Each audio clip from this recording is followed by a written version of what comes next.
This Rise and Shine podcast series has been made possible by the generosity of the Zeidelman Family Foundation, which is committed to the unity and continuity of the Jewish people through meaningful and relevant Jewish education and wisdom.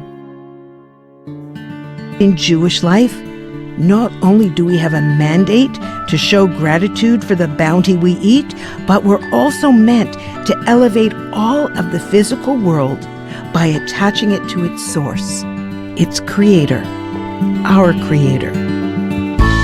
This is Rise and Shine, a podcast that offers timeless wisdom and uplifting meditations to fill your heart, feed your soul, and start your day on a positive note.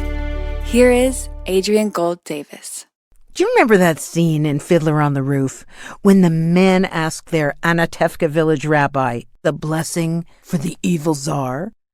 You see, in Jewish life, there's a blessing for everything. There's a blessing when you see a rainbow. There's a blessing after you go to the bathroom. There's a blessing when you awaken in the morning. There's a blessing on every kind of food we put in our mouth. So these wise guys, they go to their rabbi and they say, Rabbi, what was the blessing for the czar? And he says, may God bless and keep the czar far away from us. It's a funny and poignant scene, and its humor is only underscored by the Rebbe's wit and quick thinking. But I watched that movie again for the millionth time the other day, and it got me thinking about blessings in general and what a major role they've played in my life. Let me explain. Many years back, I was on a major Canadian TV network, back when network TV was a thing, as part of this roundtable that happened on Wednesday mornings, and the two show anchors, plus myself, and whoever was the holiday guest of the day, would discuss a variety of things, ethics, trends, news, various other things for this 15-minute segment.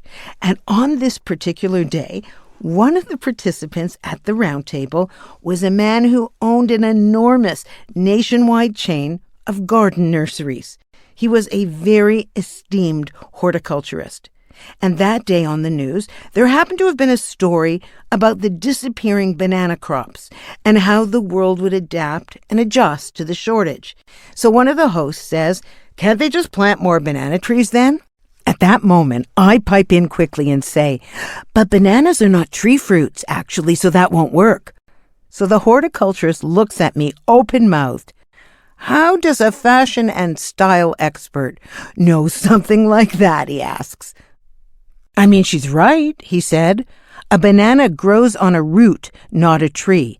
Even though it appears to be a tree shape, it's not a tree. Bananas grow in hot, tropical climates, and while they look like trees, they're actually giant herbs related to orchids and lilies. They grow from a root clump similar to a tulip bulb. Now, young lady, tell me how you know that.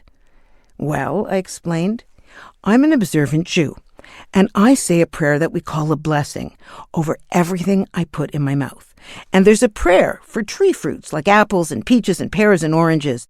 And the prayer says, in English, blessed are you, O Lord our God, King of the universe, who creates the fruit of the tree. And the prayer for bananas is different. It goes, blessed are you, O Lord our God, King of the universe, who creates the fruit of the earth. That includes vegetables, legumes, peanuts, melons, bananas, and pineapples, and even some berries. He was utterly shocked and very impressed. And then he asked me why we make the blessing in the first place. And I explained like this. In urban life, most people think that chicken comes from the store and apples come from the greengrocer, and that in this sanitized food culture, no one thinks to recognize the origins of the bounty that we have.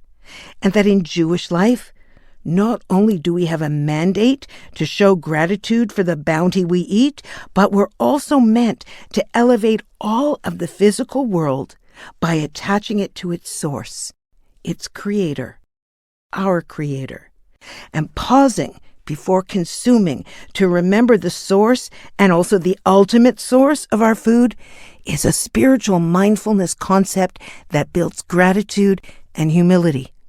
It also reminds us that impulsive consumption without consideration is more animal than human in quality. It refines us. In fact, that heightened consciousness is so important that my rabbi once told me that we don't say a blessing so we can eat the apple. We eat the apple so we can say the blessing. And then we went to a commercial break, and I'd outed myself as a ritually observant Jew. And that was the beginning, really, of my leaving television and becoming a Jewish educator. Because sharing the depth and the profound lessons of those spiritual teachings, it excited me far more than fashion ever had. I knew that changes were afoot. So, mindful eating is not such an anomaly in our culture, but it generally is more connected to weight loss or weight gain or a health regime. Jewish mindful eating is about gratitude. There is this incredible poem by the poet Joyce Kilmer that really sums it all up for me. Do you know it? It goes like this. I think that I shall never see a poem lovely as a tree whose hungry mouth is pressed against the earth's sweet flowing breast. A tree that looks at God all day and lifts her leafy arms to pray. A tree that may in summer wear a nest of robins in her hair, upon whose bosom snow has lain, who intimately lives with rain. Poems are made by fools like me, but only God can make a tree. This week, can you consider saying the blessing for a fruit from a tree, either in the English or the Hebrew if you know it, or you can Google it. Rabbi Google knows everything. Can you start not just counting your blessings, but also articulating them? Because while you're building your spiritual Jewish practices, you will also, in the process, get a lesson in horticulture. And who knows when that will come in handy.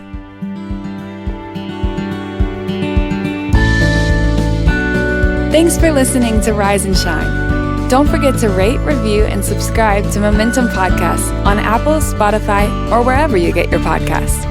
Join Adrian again next time for more timeless wisdom and uplifting meditations that fill your heart, feed your soul, and start your day on a positive note.